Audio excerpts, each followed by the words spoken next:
fiz questão de reprisar esse testemunho da Juliana, porque se a gente conseguisse entender profundamente tudo que ela falou, e é muito difícil numa primeira ouvida assim, eu acho que eu não precisava nem pregar sobre o assunto de hoje. Mas como eu sei que não é fácil absorver tudo assim ao mesmo tempo, rápido, então eu vou falar um pouco com vocês sobre mais um tema relacionado com crescimento em fé. Nós começamos essa série para falar sobre isso, que a gente precisa crescer no relacionamento com Jesus Cristo, e isso acontece na medida que você confia cada vez mais em Deus. Então eu disse que ia apresentar para vocês 5 de talvez uma lista maior, mas eu ia apresentar 5 coisas que nos ajudam nesse crescimento, 5 coisas que Deus usa para fazer a nossa fé crescer. Então eu falei no primeiro dia que o ensino da Bíblia, um ensino prático da Bíblia, de você colocar as coisas em prática, um ensino que é feito aqui na igreja, ou em seminários, ou em cursos que você faz, é uma grande ferramenta que Deus usa para fazer a sua fé crescer.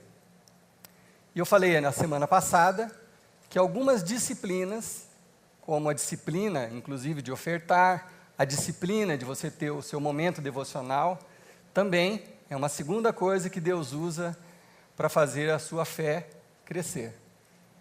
E hoje é uma coisa um pouco diferente, porque a primeira desejo muito para cada um de vocês, a segunda também, que vocês tenham disciplina de buscar a Deus, mas essa terceira, na realidade eu não desejo, porque do que eu estou falando? Eu estou falando de circunstâncias pivotais, circunstâncias cruciais que acontecem em nossa vida, que nos fazem buscar a Deus rapidamente. Eu tentei achar uma palavra melhor do que pivotais, mas não tem uma palavra melhor para definir. Então eu vou tentar explicar o que eu quero dizer com isso. A gente não usa tanto essa palavra no nosso dia a dia, a não ser na construção civil, que você coloca uma porta pivotante ou um vitrô pivotante. O que é isso? É aquele vitrô ou aquela porta que tem um eixo central, que ele ou está todo fechado ou ele está todo aberto. Dá para entender, né? Acontece com a gente. Nossa vida está indo numa direção, de repente, nossa vida vira de ponta cabeça. Acontece alguma coisa boa ou ruim que vira nossa vida de ponta cabeça. Você dorme de um jeito, no outro dia mudou tudo, como aconteceu com a Ju. E o que eu quero mostrar para vocês nessa breve mensagem, eu não pretendo me delongar muito, é que Deus usa essas circunstâncias, como usou na vida da Ju, para trazer-nos para mais próximo dele. Mas por que muitas vezes são as circunstâncias ruins que nos aproximam de Deus e não as boas? Porque, de um modo geral, quando a vida está numa boa, a gente tende a se esquecer de Deus. E a Juliana falou isso, que ela cresceu na igreja, nasceu na igreja, adolescente na igreja, aí chegou uma hora, comecei a sair, fui para o mundão, fui para não sei aonde, para festa, experimentei de tudo. Percebe? A vida estava normal, estava razoável, né?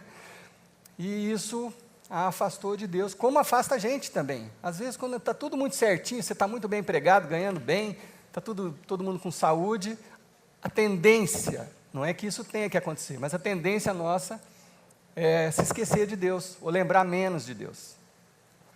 Mas quando acontece uma tragédia, uma dor, uma quebra financeira, um rompimento de relacionamento, uma doença grave, imediatamente a nossa atenção se vai para Deus.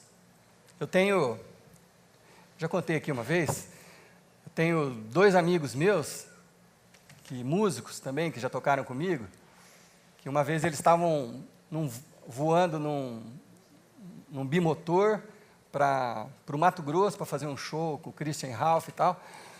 E aí, no meio da mata ali, parou o motor do aviãozinho. E aí o piloto avisou para eles, aí em seguida parou o outro.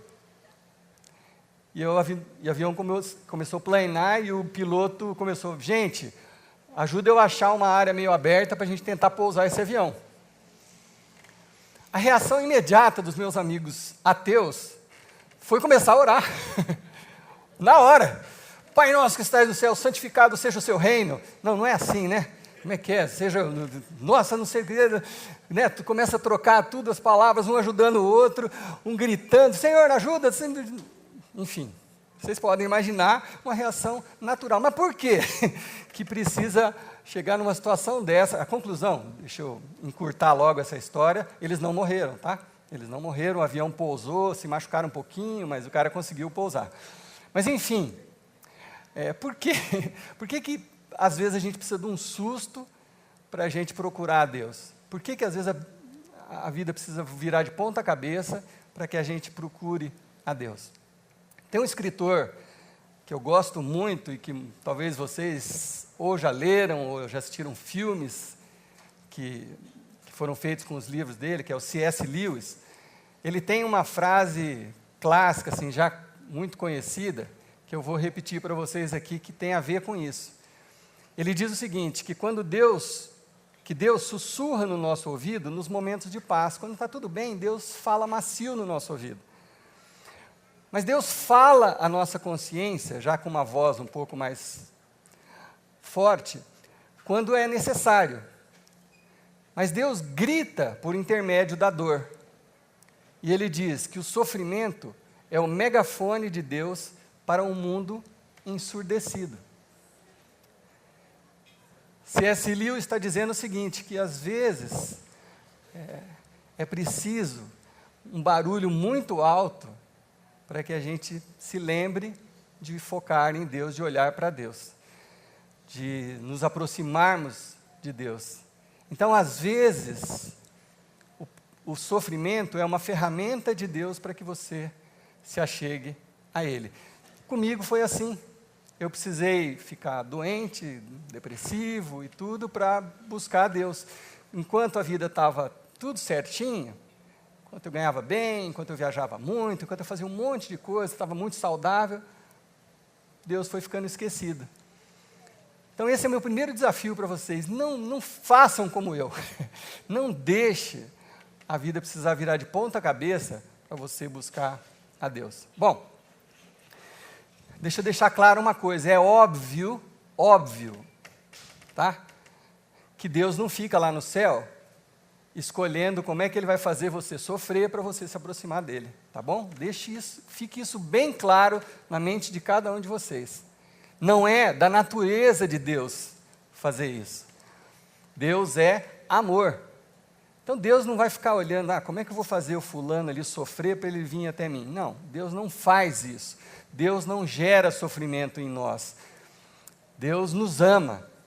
O que gera sofrimento em nós somos nós mesmos, o nosso pecado e o pecado à nossa volta.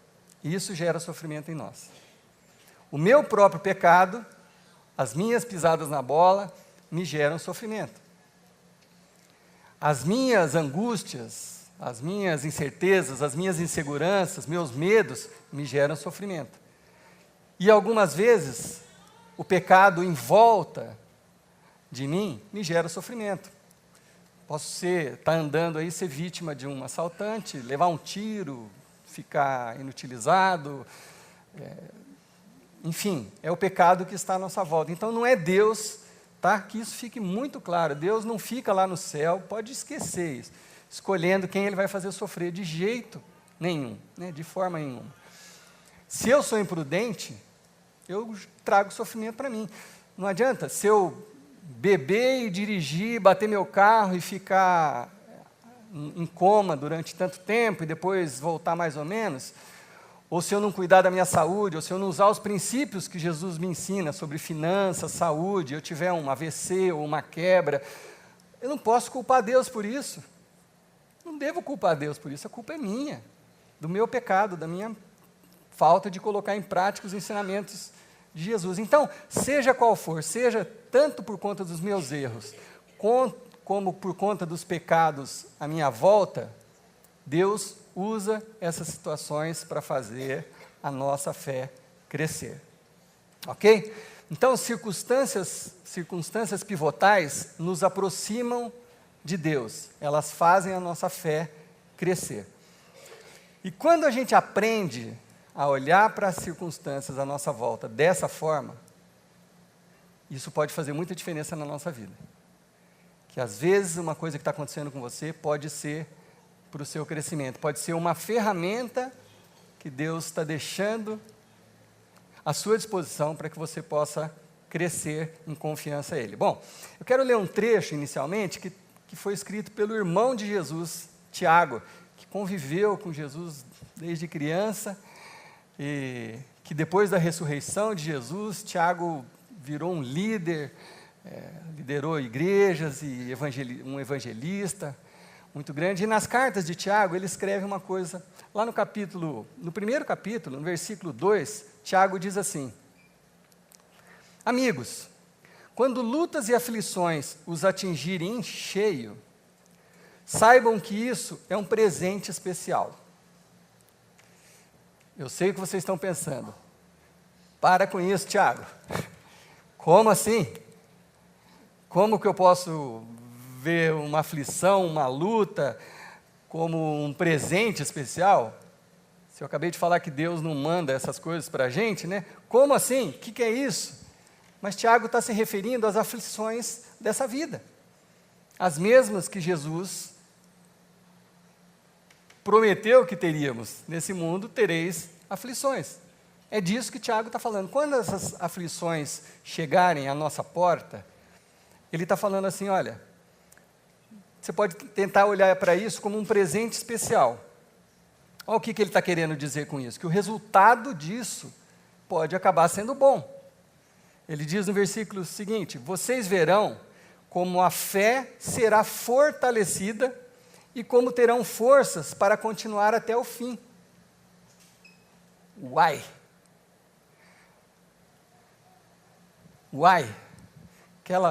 Aquele rompimento, aquela quebra financeira, aquela doença, aquele acidente, de alguma forma, pode fortalecer a minha fé e me dar força para continuar até o fim? Como assim, Tiago? E aí ele deixa mais claro ainda, ele fala, por isso, não desistam facilmente. Não é porque você está vivendo uma aflição que você deve desistir facilmente. A perseverança, essa perseverança, os ajudará a amadurecer e a desenvolver plenamente o quê? O caráter de vocês. Olha o que Tiago está falando.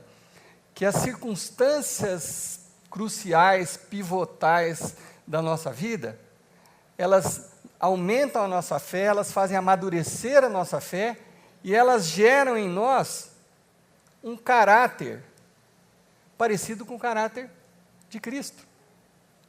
Ela desenvolve o nosso caráter, quer dizer, o caráter é a sua característica, é como você é conhecido. Como é que é o fulano? Não, o fulano é assim, assim, assim. É assim que você é conhecido, pelo seu caráter.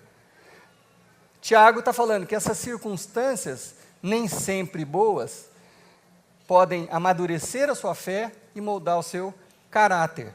Portanto, voltando lá no primeiro versículo, você pode até olhar para isso como se fosse um presente especial, porque vai desenvolver duas coisas importantes em você. Mas o que eu queria enfatizar com vocês em relação a isso, e que eu gostaria de conseguir convencer vocês, e eu não vou conseguir, talvez o Espírito Santo os convença. Eu queria que vocês buscassem a Deus antes de precisar passar por uma circunstância dessas que vira a vida da gente de ponta cabeça. Meu objetivo hoje aqui era tentar falar para vocês, por favor, não fique esperando a vida virar de ponta cabeça para você correr e buscar uma igreja, buscar ler a Bíblia, buscar orar, entrar no grupo de oração, começar a servir na igreja, começar a ofertar. Não espere isso acontecer com você. Todos nós estamos sujeitos, Jesus falou, nesse mundo a gente vai ter aflições. Mas não deixe que Deus precise usar uma dessas aflições para te trazer para perto dele. Pelo contrário, busque a Deus enquanto você está bem, ou pelo menos razoável, que aí você não vai precisar aprender com esse tipo de coisa. E isso é uma das aflições de quem é líder, de quem é pastor, de quem é conselheiro. É uma das nossas aflições. Às vezes você está vendo uma pessoa, ou até aconselhando uma pessoa, que escolheu um caminho, e você já viu tantas histórias, você já sabe onde vai dar esse caminho, você tenta alertar a pessoa, olha, para com isso,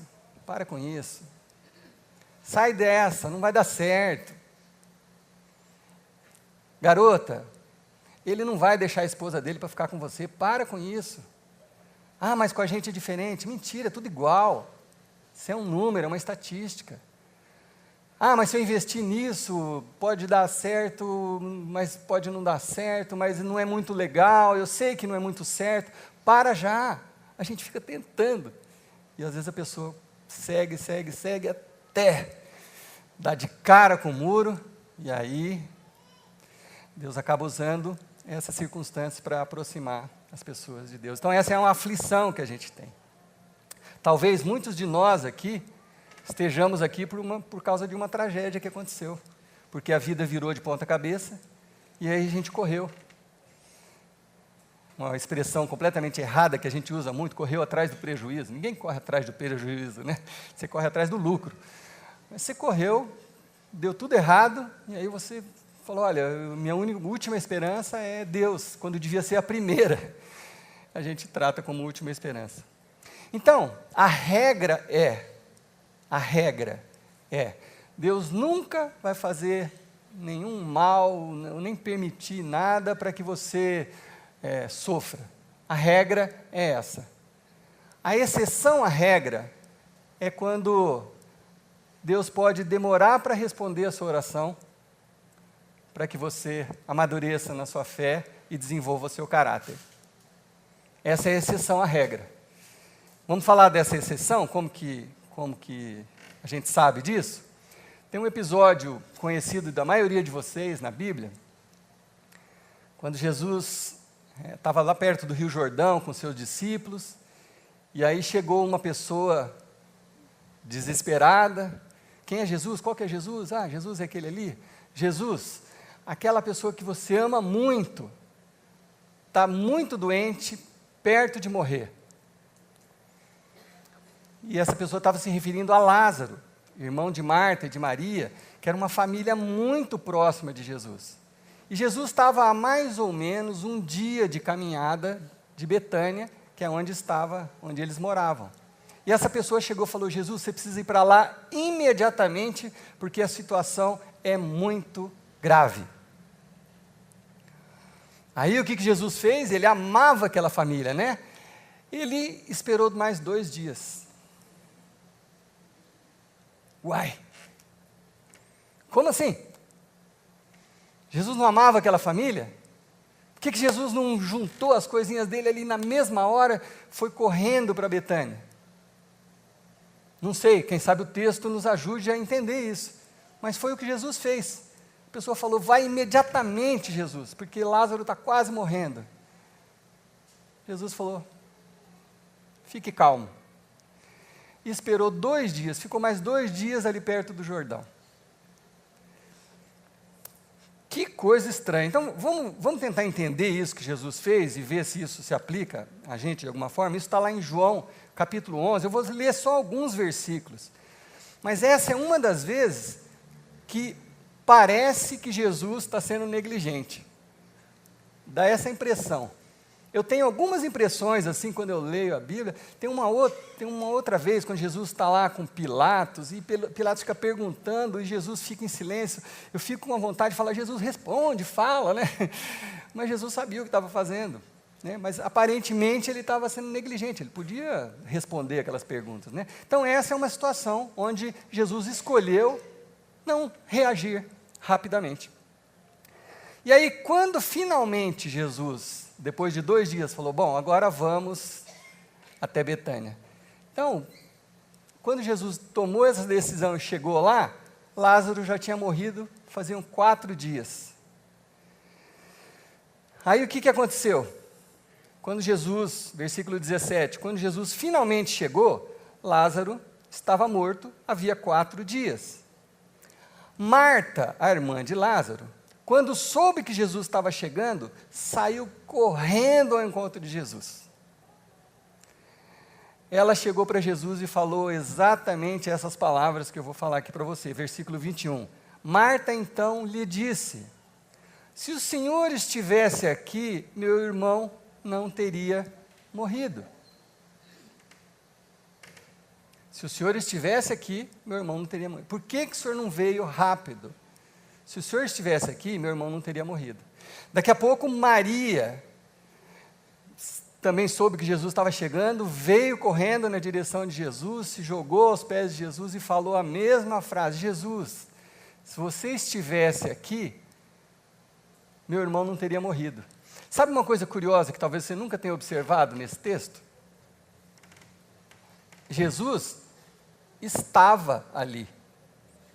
Não estava ali na frente dela? Sim ou não? Não? Jesus estava ali na frente delas ou não? Sim. Jesus estava ali e elas estavam falando de um passado. Jesus, se você estivesse, isso não teria acontecido. É como se Jesus falasse, mas eu estou aqui. Eu estou aqui. Então, o que é que talvez tenha de ensinamento aqui para nós? Marta e Maria, eu quero que vocês me respondam. Vocês acham que elas criam em Jesus? Sim ou não? Sim, elas criam em Jesus. Eu também tenho certeza disso.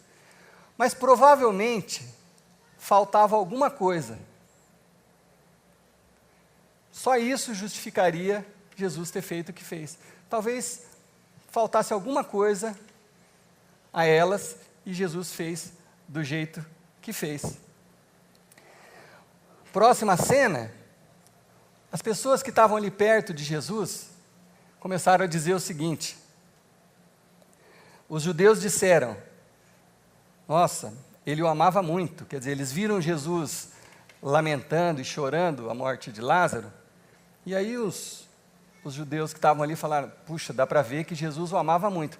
Quer dizer, o que isso quer dizer para nós? Não foi por falta de amor que Jesus não veio mais cedo, certo? Obrigado. Eu gosto quando vocês participam, porque aí eu sinto que alguém está entendendo. Então, ele não foi falta de amor que fez Jesus atrasar. Mas, no mesmo grupo de pessoas que estava falando isso, olha como Jesus ama, ele está lá chorando, no mesmo grupo, tinha outros que discordaram.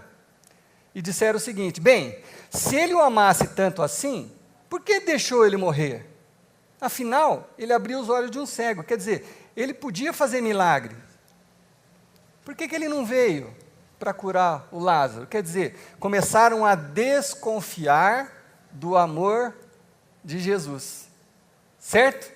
É a conclusão lógica, não é? Como a gente faz às vezes. Quando a coisa começa a demorar um pouco, você começa a desconfiar. Será que Deus me ama mesmo? Será que Ele está atento? Será que Deus está ouvindo a minha oração? Será que Ele está por aí? Alô, som, tem alguém aí? Você começa a desconfiar do amor de Deus, como esses homens falaram que era o que estava acontecendo. Aí Jesus mandou tirar a pedra da frente da sepultura do Lázaro, né? Que estava lá há 4 anos, aí vem a Marta, ansiosinha, né? Marta é aquela ansiosinha. Veio fazer o quê? Veio aconselhar Jesus. Marta, a irmã do falecido, diz, Senhor, a essa altura já está com mau cheiro, ele morreu há 4 dias. Sabe, Jesus, eu preciso te dar uma informação importante. Ele já morreu faz 4 dias. Não mexe aí. Uai, você acha que Jesus não sabia? Você acha que Jesus não tinha um plano? Será que não estava tudo já resolvido na cabeça de Jesus e no coração dele, no espírito dele? E aí Jesus despejando, derramando amor por todos os lados, Jesus olhou bem nos olhos da Marta e falou assim: eu não disse que se você acreditasse, você veria a glória de Deus? E aí vocês sabem o resto da história. Jesus mandou que Lázaro saísse daquele túmulo. Jesus fez uma oração curtinha e falou: Lázaro, vem para fora. E ele saiu, e aí ele pediu que as pessoas tirassem as ataduras, e ele ressuscitou.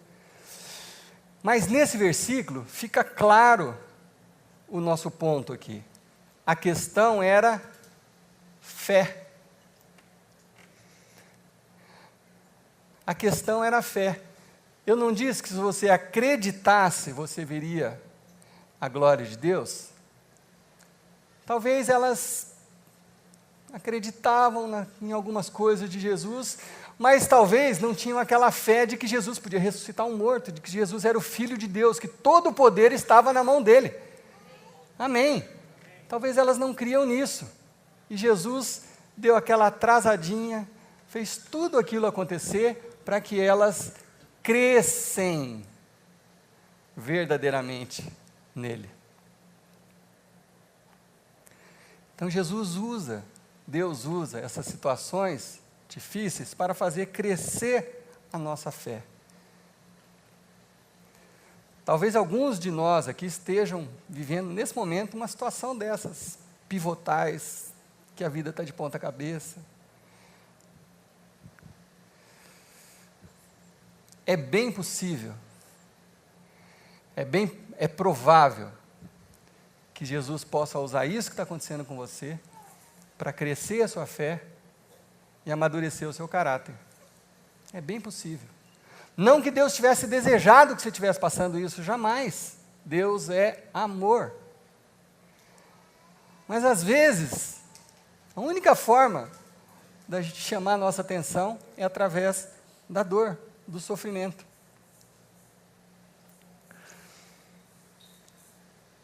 Então, quando você estiver enfrentando, se você está enfrentando agora, ou quando você estiver enfrentando uma dor de uma magnitude que você acha insuportável, lembre-se disso. Deus está com você. Não é se Jesus estivesse aqui, meu irmão estaria bem. Jesus estava lá. Deus está com você na sua luta. E Ele não está surdo, Ele não está distraído, Ele não está sendo preguiçoso, Ele não está fazendo outra coisa mais importante do que ouvir a sua oração, Ele está ouvindo a sua oração. O que Deus quer de você é que você confie nele. Que essa dor, que essa aflição, que esse momento transforme-se em confiança, que você cresça em fé e que desenvolva o seu caráter. Em casa, eu e a minha esposa tivemos uma experiência dessas difíceis. Há uns anos atrás, depois que o Davizinho nasceu, o Davizinho era um bebê ainda, a Kellen engravidou de novo, e a gente tomou um susto, não estava planejado.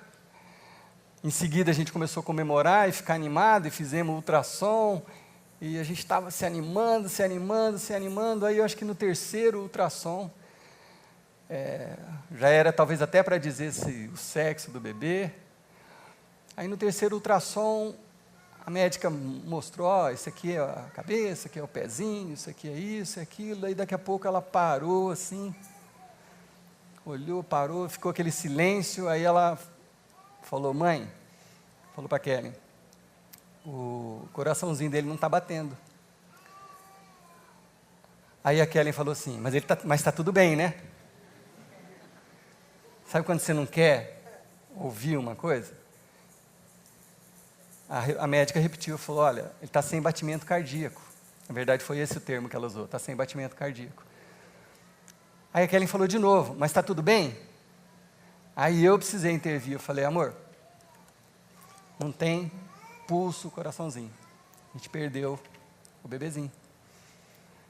Aí a gente chorou, aí foi difícil, ainda teve todo um processo para expelir, etc. Foi um momento difícil que a gente passou juntos, mas não faz tanto tempo, Deus já tinha tratado com outras circunstâncias, tantas vezes a nossa vida, que a gente chorou tudo que tinha para chorar, falou, vida que segue, louvado seja o nome do Senhor, estamos aí com 2 filhos maravilhosos, glória a Deus. A Kellen fala assim, a gente vai chegar no céu, vai encontrar mais um, maravilha, mas sobrevivemos, e em nenhum momento, eu falo para vocês, eu sou sempre muito sincero aqui, vocês sabem disso, e falo muito dos meus erros também, e não tenho medo de falar disso, porque nós só estamos separados aqui, porque me escolheram para falar, mas eu sou igual a vocês, não sou diferente de ninguém, por isso que eu não tenho púlpito aqui nem nada, estamos aqui. A gente passa pelas mesmas tentações, as mesmas dúvidas, as mesmas lutas que todos vocês. Mas dessa vez, a gente creu.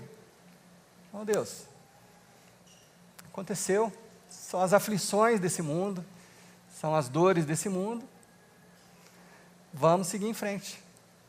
E a gente, em momento nenhum, nesse episódio, a gente questionou Deus, porque a pergunta que você faz é assim, por que eu? Por que comigo, Deus? Não é assim que a gente fala? Sabe qual que é a pergunta correta? Por que não comigo? Uai, tem que acontecer com alguém? Por que não comigo? Porque eu sou especial? Não vai acontecer isso comigo? A pergunta devia ser, por que não comigo? Então eu não sei, meus irmãos, eu não sei se alguém aqui está num momento pivotal, crucial, dolorido, num sofrimento. Eu quero que você saia daqui com uma certeza, 2 certezas. Não foi Deus que causou o seu sofrimento. E a segunda, Deus usa esse sofrimento, essas circunstâncias, para fazer crescer a sua fé e para amadurecer o seu caráter. Amém? Amém? O testemunho da Juliana, no fim de tudo, o que acontece com ela hoje?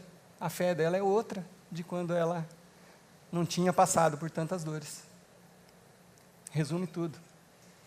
De alguma forma, aquela tragédia que eu não consigo nem imaginar, que não foi causada por Deus de forma alguma, mas Deus amparou, e aquilo tudo aproximou o coração dela de Deus, e é assim que Ele faz com cada um de nós. Amém? Amém. Então vamos agradecer a Deus pelas dores e pelos sofrimentos, e ver isso como um privilégio que o cristão tem de poder ter a sua fé desenvolvida nesses momentos de luta. E depois nós vamos tomar a ceia, lembrando que é esse Jesus que se sacrificou por nós, que exatamente nesses momentos mais difíceis, nessas lutas mais horrorosas, nessas tragédias, esse Jesus nos recebe em seus braços, cheios de amor. Jesus está com você, não é se Ele estivesse. Se você puder crer nisso, você vai passar por essa situação melhor, em nome de Jesus. Amém? Pai, que a gente possa ter essa certeza nos nossos corações, certeza de que, independente da luta que estejamos enfrentando, o Senhor está conosco. O Senhor está conosco hoje, agora. O Senhor está ao lado daquele meu irmão, minha irmã, jovem, adolescente, que nesse momento está vivendo uma ruptura, uma circunstância que está virando a vida de ponta cabeça, problema de relacionamento, problema financeiro, saúde. Neste momento, Deus, que a gente possa crer que o Senhor está conosco e que o Senhor nos recebe de braços abertos, cheios de amor, e acaba usando essas situações para que a nossa fé cresça e o nosso caráter seja firmado em Ti, Senhor Deus. Glória ao Teu nome por isso, Senhor Deus. Eu posso dizer com vários sentimentos dentro de mim, glória a Ti pelas aflições que acabam nos fazendo crescer. Em nome de Jesus, amém. Enquanto a gente toca essa música, eu quero que você tenha a liberdade de sair do seu lugar, pegar um cálice, um pão, e tenha o seu momento com Deus. Receba o sacrifício de Jesus, com o sangue derramado por Jesus, que é simbolizado pelo vinho, o corpo de Jesus entregue por nós, simbolizado pelo pão. Receba isso como um abraço de Deus, como cuidado de Deus, como prova do amor de Deus para cada um de nós. Aqueles que estão nas lutas mais difíceis, aqueles que estão com a vida mais ou menos, todos nós temos acesso a esse amor de Deus, e é por isso que Ele entregou Jesus por nós. Então, quando você estiver tomando o seu cálice e comendo o pão, lembre-se e agradeça a Jesus pelo sacrifício na cruz, que nos trouxe vida. Amém?